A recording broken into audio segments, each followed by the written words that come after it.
adwa penjo, ka ng'ato pok owuoyo mang'eny, seche moko ber ng'iyo background mar ng'ato. Wachak gi Kalonzo. Who bows down ka shida nitie? 207 mane gik moko richo. Ang'o mane otimore? 2017 mane gik moko richo. Ang'o mane otimore? 2020 ang'o mane otimore? Sani wan gi 2024. What happened? Ang'o mane otimore?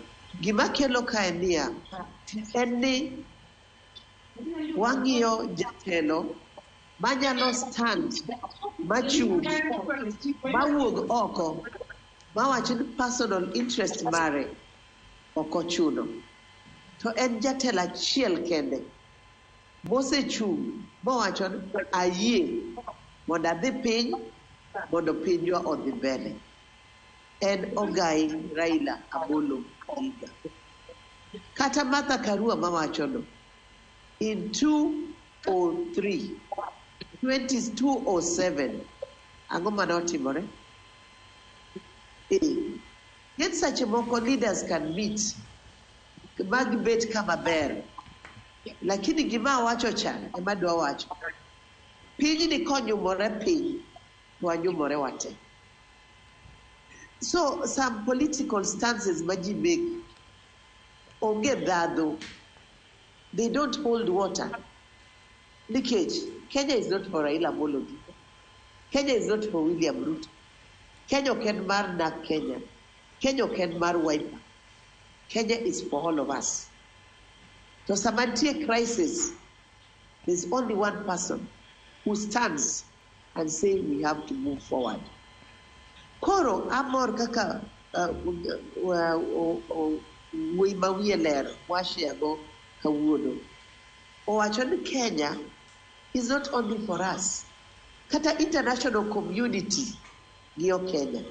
Egini nyochi neno ko Obasanjo biro ka. Obasanjo did not come for himself. Obasanjo is an emissary from the international community.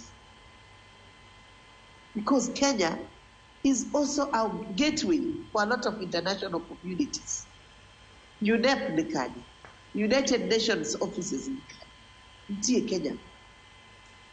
So Kenya is not for a few people. Kenya will make an individual stance. Me watch on no party stance. It's not a party stance. To give Ogai Raila Amolo Odinga team. Modo move forward.